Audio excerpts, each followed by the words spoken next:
So today we're going to be going over the difference between hip flexion and lumbar flexion in a hanging position and how those are relevant when we're working on our inverts or just any sort of leg raise positions.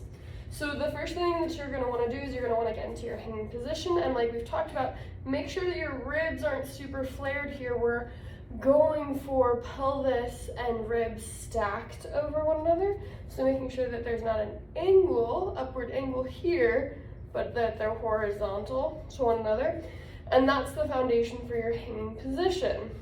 You can use a cough to help close your ribs, and then once you're working towards an invert, right, I can drive that motion from my hips, right? Purely from my hips, or I can come up and then use my back to really round through. So you're noticing that it's almost a 1-2 step. So hip flexion and then lumbar flexion, working on that curl. And you'll notice that I'm exhaling as I come up, and especially as I hit that lumbar curl.